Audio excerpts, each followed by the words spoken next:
About the author. Martin Jacques, a British journalist, columnist and scholar, obtained his doctoral degree from the University of Cambridge and has worked for renowned media outlets such as The Times. He later served as a visiting researcher at institutions like the London School of Economics, the National University of Singapore, and Renmin University of China. About this book. In this book, Martin transcends the Western-centric framework to analyze the diverse paths to modernization taken by various post-development nations. He predicts the impact of China's rise on the world, starting from China's unique cultural characteristics. Martin believes that China's 5,000 years of history and civilization constitute one of the most influential factors shaping the present and future. It is only through the lens of history and civilization that we can accurately understand China's development. Core content. The core idea of this book is that post-development nations have achieved modernization through various means, proving that modernization is not synonymous with westernization. Therefore, China's rise will not follow the old path of Western colonial expansion. The key feature of China is that it is fundamentally a civilization state rather than a nation-state. As a civilization state, China historically created and maintained a peaceful tribute system. A resurging China will inevitably be influenced by the principles of the tribute system in its handling of foreign relations. Preface. Hello, welcome to the daily audiobook session. Today I will interpret the essence of the book, When China Rules the World. I will take time to convey its core ideas to you. Modernization is not synonymous with westernization, and China's unique status as a civilization state will profoundly influence the future international order. China's increasingly prominent role on the world stage is arguably the most significant development in the global order since the end of the Cold War. How will the rise of China change the world? This is a question that not only we are concerned about, but one that the Western world is also keenly interested in. However, Western perspectives on China have often unconsciously carried a Western-centric bias. Looking at China from a Western standpoint may not be entirely accurate and frequently clashes with reality. For example, periodic resurfacing of the China collapse theory or China threat theory. However, the book I'm interpreting today, When China Rules the World, written by a Western scholar, challenges the prevailing views. It asserts that China is neither on the brink of collapse nor a threat, and is a rare work that breaks free from Western-centric perspectives. This book argues that the rise of non-Western developing nations demonstrates that there is not just one path to modernization. The 21st century is an era of fair competition among different forms of modernity. As the most significant emerging power, China is fundamentally a civilization state, not a nation-state. This characteristic determines that China's rise will be peaceful and not a replication of Western methods of colonial rule. Instead, it will seek to reshape the world order from the perspective of the tribute system. The author of this book is Martin Jacques, a British scholar who earned his doctoral degree from the University of Cambridge and has served as a researcher at the London School of Economics and the National University of Singapore. In his early years, Martin was a Marxist, and he was one of the youngest members of the Executive Committee of the Communist Party of Great Britain. He later worked as a journalist and columnist for prominent media outlets like The Times. Perhaps due to his experience in the media, Martin possesses effective communication skills. The English version of this book was first published in 2009 under the very direct title, When China Rules the World, the End of the Western World and the Birth of a New Global Order. For Western readers, this title is sure to be attention-grabbing and impactful. However, despite the catchy title, Martin's scholarly background ensures the book's seriousness. This book strikes a good balance between academic depth and accessibility, making it highly popular after its publication. In the English-speaking world, it is regarded as one of the best and most comprehensible works on China. The key contents of this book can be summarized in three main aspects. First, how Martin Jacques views modernity and what his concept of the contest of modernities entails. Second, Martin's assertion that China is a civilization state rather than a nation-state and what this distinction implies. Third, how China's rise as a civilization state will impact the future international order. Part 1. Let's first examine the first key point, which is Martin's perspective on modernization. Since the modernization process in Western countries was accompanied by global colonial expansion, it's essential to understand China's path to modernization when discussing the impact of China's rise. Martin argues that modernization is not synonymous with westernization, so China's rise won't follow the old Western path. The mainstream Western perspective on this issue has traditionally held that there's only one way, one road to modernization, which is the Western way, more specifically, the European way. Because the United States is essentially a product of European civilization, non-Western developing countries in Asia, for instance, were expected to learn from the European model in all aspects of their societies, from economic systems to political structures, values, customs, and beliefs. They were expected to shed characteristics in their original cultures and systems that were less European and strive to become more like Western nations. A typical historical example of this approach is Japan, which began modernizing in the 19th and 20th centuries. At that time, Japan had a famous slogan coined by Fukuzawa Yukichi, a prominent thinker promoting the Meiji Restoration, Datsu Anyu U, which means escape Asia, join Europe.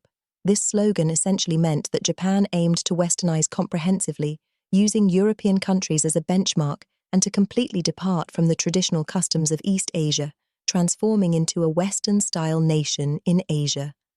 A rather ambitious goal.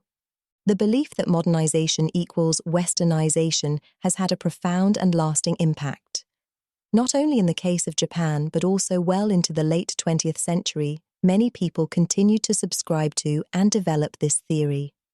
One of the most well-known proponents of this viewpoint was Francis Fukuyama, an American political scientist. After the dissolution of the Soviet Union in 1991, he wrote a highly influential book titled The End of History and the Last Man. You might wonder, how can history come to an end? Isn't human society continuously advancing? What Fukuyama intended to convey was that the Cold War had ended and liberal democracy and free market capitalism had achieved their ultimate victory. Henceforth, humanity would no longer create better political and economic systems, and all nations in the world would follow the same development path. In this sense, history had come to an end. However, Martin Jacques critically challenges all of these viewpoints. What's more, he presents an opposing theory called the contest of modernities. In other words, he believes that human society's development is not coming to an end, but is progressing along diverse paths of modernization, leading to a rich array of modernities. These modernities, with their indigenous cultural and historical characteristics, challenge the established Western notion of what modernity is. We are now entering an era of fair competition among multiple forms of modernity. Martin points out that if we examine historical facts, the idea that modernization equals westernization is fundamentally a constructed myth. This myth initially emerged because the Industrial Revolution first took place in Britain, leading British society from an agrarian society to an industrial one, and ultimately to a service-based society. Some European countries then emulated this path and achieved modernization. These early achievers, like some successful individuals, tend to promote their own values and assert that the path they have taken is the only correct one. Since they have held the discourse for over 2 centuries, people have grown accustomed to a world influenced by the West, so they unquestioningly accept the path taken by their Western predecessors as the only successful one. In reality, most countries have followed paths to economic modernization that do not conform to this standard. Even within Europe, only 16 countries have developed in this manner. Outside Europe, countries like the United States, Canada, and Japan, as well as other East Asian nations, transitioned directly from agrarian societies to service-based societies. Furthermore, the speed of modernization varies among countries, leading to different characteristics of modernity. For example, the modernization of the UK spanned over 2 centuries, transitioning gradually from the old to the new. As a result, if you visit the UK, you will find that historical landmarks are well preserved, akin to geological relics or vibrant museums. In contrast, most cities in the United States are relatively newly built. East Asian countries, on the other hand, experienced rapid modernization in a few decades, resulting in the development and construction of cities like Tokyo, Seoul, Kuala Lumpur, and Singapore. These cities outshine their Western counterparts in terms of modernity and development. Martin believes that this situation occurs because early in the process of modernization, many Asian countries experienced a sense of inferiority, considering everything Western as modern and striving to emulate it. Local cultural and historical characteristics were often looked down upon as symbols of poverty and backwardness. However, as their economic strength grew, the initial enthusiasm for Westernization faded, and confidence in their own culture and distinctiveness was restored. For instance, in the 1970s, when Taiwan's economy began to take off, people there eagerly bought Western-style, so-called new furniture, and there was little market for traditional Chinese-style furniture. However, after achieving modernization, Chinese-style furniture has become popular again. In contemporary terms, this shift can be summarized as confidence in one's own path and cultural confidence. The paths to modernization taken by different countries are diverse, and not necessarily the European model is the best. This is what the concept of the contest of modernities is all about. What I've just explained is the first key point. Western experiences are not universal, and the future holds many possibilities. Part 2. Now, let's move on to the second key point. China is a civilization state, not a nation state. What does civilization state mean, and how does it relate to the discussions about modernization and China's rise? The connection lies in the fact that since modernization is not equivalent to westernization, China's future path will not align neatly with what Western observers might expect, integrating smoothly into the existing world system. With the sheer size of China's rise, it will undoubtedly change the world according to its unique characteristics and preferences. Therefore, to forecast future trends, it's essential to study China's distinctive history, culture, and institutions. Martin Jacques believes that being a civilization state is one of China's most unique characteristics, a master key for understanding many phenomena in China. To comprehend this concept, we need to look at another book called Imagined Communities, Reflections on the Origin and Spread of Nationalism, by American political scientist Benedict Anderson. In this book, Anderson introduces an interesting thesis. Modern nation-states coalesce into political entities primarily through the glue of nationalism, and nations, at their core, are fundamentally imagined communities. For instance, an individual may consider themselves part of a certain nation, but they spend most of their time living in their own community and only interact regularly with a few dozen to a few hundred familiar people. Over the course of their life, they will never get to know every member of their own nation. However, when war arrives, this person can be mobilized by the nation to fight for people they fundamentally do not know, and they might even sacrifice their life. The driving force behind this phenomenon is the sense of belonging to one's own nation, which is unseen and intangible. It's an imagined connection, yet it plays a vital role in bonding individuals into a collective. However, this theory encounters difficulties when explaining China. While China is now a nation-state, the term Chinese nation, 中华民族 was not coined until 1902, adapted by Liang Qichao to suit the circumstances.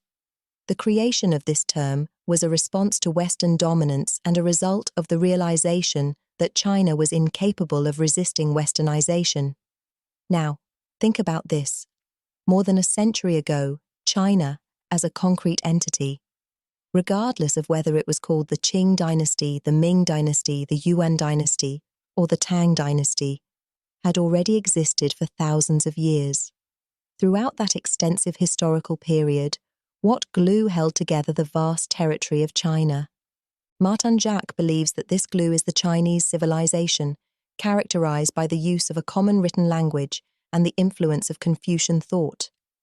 These elements of the Chinese civilization have been particularly effective at assimilation. They have unified China into a common identity. The major ethnic group in China is the Han people, the result of thousands of years of amalgamation of various ethnic groups within China's borders. While conquest and expansion played a role, the most significant factor was the prestige and influence of Chinese culture. Even during periods of rule by nomadic peoples, they ultimately adopted Chinese culture. All these ethnic groups spoke the same language, shared common family norms, and had a similar social structure. Thus, as a result of these aspects, a sense of community was shaped by Chinese civilization. This influence still runs deep today, affecting various aspects of life. To understand China, one must adopt a civilizational perspective rather than a nation-state perspective. If you think of Chinese civilization as a geological structure spanning over 5,000 years, the outermost layer represents the consciousness of the nation-state formed in the past century. If we were to drill through this outer layer, we would reach a profound core, which is the existence of China as a civilization state. From this perspective, many phenomena in China, particularly those that bewilder Western observers, can be explained. For example, attitudes towards the state and government. Western observers find it difficult to understand why the government in China holds such vast authority. They believe that the government is an intruder in society and must be restrained. However, Confucianism teaches that the government is akin to the parents and guardians of the people, and the people should respect and obey the government. In this view, the government and society are not in opposition, but rather resemble a large family with parents and other family members. Especially when this family urgently needs to overcome poverty, the head of the family can lead the family members toward prosperity, even if the leadership style may sometimes be authoritarian. Similarly, concerning interpersonal relationships in the family, Jacques observes that in the underlying logic governing interpersonal interactions, families, and societal operations, China still adheres to non-Western principles. For example, he finds that round tables are common in Chinese restaurants, which is different from Western dining establishments where round tables are rarely used. What are these round tables typically used for? That's right, for a large family to sit around and share a meal. It should sound quite familiar and heartwarming. Thus, values like filial piety, importance of family reunions, and family norms remain significant in contemporary China. In terms of how the Chinese view assimilation and difference, Jacques is concerned that due to China's history as a civilization state, the Chinese may not fully understand or appreciate differences, which could be the biggest challenge posed by China's rise to the world. Right up until the 19th century, when China started to interact with Europe, China's self-identity was not as a nation-state, but as the Middle Kingdom and the Celestial Empire. It saw itself as the most civilized center of the world. The assimilation capability of Chinese civilization was highly regarded, even to the point of feeling cultural superiority. This superiority was greatly challenged in the 19th and 20th centuries, but is now experiencing a revival with China's rise. The second key point I've explained is that China is a civilization state. Part 3. Now let's delve into the final key point, the impact of China as a civilization state on the international order. Jacques believes that China will inevitably be influenced by the historical tribute system when handling international affairs from this perspective, which will alter the existing world system. However, this transformation will not be the aggressive threat to the current world order that Western countries might imagine, and it won't follow the path of Western colonialism to conquer the world. So, Why is Martin Jacques so confident in predicting that China's rise will be peaceful? To understand this, let's begin with the tribute system. The tribute system is a hierarchical system that was established during the Han Dynasty to handle international relations when China was still referred to as the Celestial Empire. This system remained stable for thousands of years until the European colonial system started to expand and China's power declined, leading to its gradual decline. In other words, the tribute system was the international system adopted in Asia for thousands of years. You can think of the tribute system as concentric circles within circles. At the very center of these circles is, without a doubt, the Middle Kingdom, China. Why did China occupy the central position in this hierarchical system? Besides economic and military strength, the main reason was the superiority and influence of Chinese civilization. Elements such as the writing system, the bureaucratic system, Confucian culture, and more were part of this advanced civilization, radiating out from China to create the first concentric circle called Greater China, including countries like Korea, Vietnam, and Japan.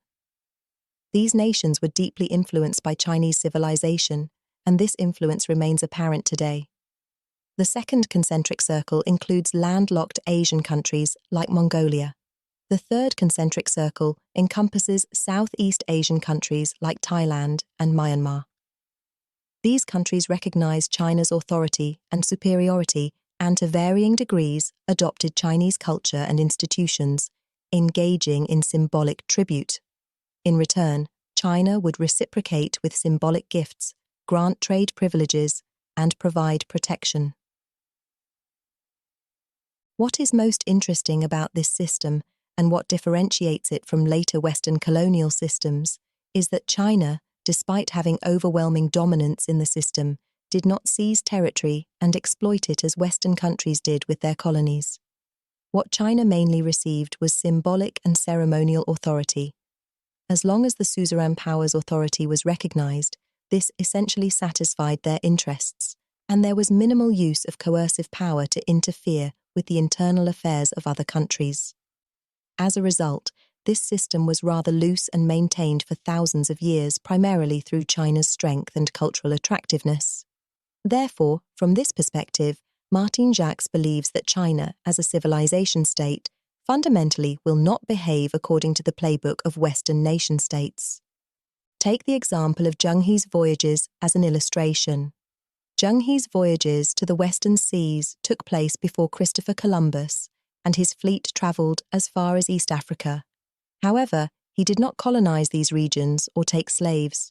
His interests lay not in economic gains, but quite the opposite, in extending the influence of the Celestial Empire. The aim was to share the brilliance of Chinese civilization with these peripheral regions that were far from the core. To the Chinese at the time, the entire world was considered the territory of the emperor, so even during China's peak as the world's most powerful nation, it did not have a colonial tradition. You could say that this idea is both confident and perhaps a bit arrogant, but it does have some validity. What's crucial is that when China rises again and reshapes the international system, it will inevitably be influenced by the thinking of the tribute system. A real-world example is the Sino-African relationship. China has a demand for African resources, so it actively develops relations with African nations by making investments, offering concessional loans, sending professionals, building hospitals and schools, and so on. These activities generally have a positive impact on Africa. However, because China is the dominant party in these relationships, African nations are to a large extent dependent on China. This makes the Sino-African relationship inherently unequal. So, when critics from the West label China's actions as neocolonialism, is that really the case? Martin Jacques believes that this viewpoint reflects a Western-centric perspective. Unlike Western nations, China is not colonizing Africa, nor is it supporting dictatorial regimes, so there's no parallel to the colonial history of Western countries.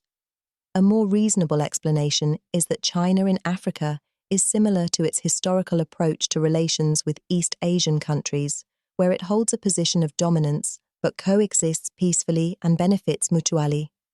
This new tributary system approach may not be fully evident yet, but it will undoubtedly play a more significant role in the future international order led by China.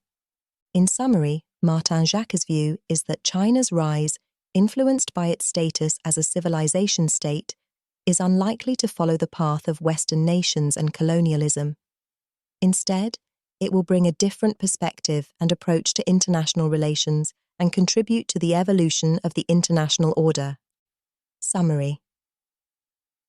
To sum up the content of this book, we discussed several key points. First, we explored Martin's perspective on modernization. Martin believes that modernization is not synonymous with westernization, and the European experience is not universally applicable. Many non-Western developing countries have gradually achieved modernization, demonstrating the diversity of paths and experiences. These countries are becoming more confident in their own path and cultural identity, no longer viewing their unique characteristics as a sign of backwardness, but as a vibrant expression of modernity. Next, we delved into the uniqueness of the Chinese path, emphasizing that China is a civilization state, not a nation-state, in the conventional Western sense. Our collective consciousness has been shaped by a 5,000-year history of civilization, with the nation-state identity being just a superficial layer. Within the influential and assimilative framework of Chinese civilization, certain elements continue to shape Chinese political and cultural perspectives, such as Confucian views on government, interpersonal relationships, family, and the international order. Understanding these influences is crucial for comprehending various phenomena in contemporary China. Lastly, we discussed the influence of the tribute system on China's approach to international relations. The tribute system was an historical East Asian international relations system centered around China. It was maintained mainly due to China's perceived cultural superiority and attractiveness as the Middle Kingdom. Despite its inequality, this system was peaceful and stable. China's long-term adherence to this system reflects its non-colonial tradition, and it does not exploit or interfere in other countries' internal affairs. China's peaceful rise is deeply influenced by this tradition, and China's relations with Africa serve as an example. Viewing future international relations dominated by China through the lens of the tribute system is a key perspective. These are the main points of this book. Its publication has garnered significant attention and received praise. Martin, as a Western scholar, has made a commendable effort to adopt a Chinese perspective and break away from Western-centric viewpoints. While mainstream Western voices either criticize China's political and economic system or see its rise as a threat, this book offers a unique and alternative perspective. Of course, there are also criticisms. Some scholars argue that Martin's theory places too much emphasis on China's uniqueness, potentially neglecting the universality of theories. Because China is not a conventional modern nation-state, he invents the concept of a civilization state. It might appear somewhat China-centric and catering to Chinese sentiments. Additionally, this book stands out for its historical and cultural approach to analyzing politics and international relations. While analyzing the influence of history and culture on the present often makes sense and resonates with readers, it's challenging to provide concrete evidence to support these broad claims. For instance, Martin emphasizes that in the face of China's 5,000-year history, the drastic changes in the last century have had minimal impact on China's thinking and national interests. This is a typical partial truth type of assertion. While it makes sense, opponents can argue that the recent century has brought revolutionary changes. Therefore, this book excels in offering insights and viewpoints but lacks substantial evidence. It's important to evaluate future developments independently. After all, this book is not a strictly academic work, but rather a serious bestseller. It's interesting to note that the West generally harbors doubts and concerns about China's rise, making books that offer a slightly more nuanced and in-depth understanding of China's perspective quite popular in the market. So, As Chinese individuals who understand their own country better, it's worth considering whether we can be more competitive in providing high-quality viewpoints.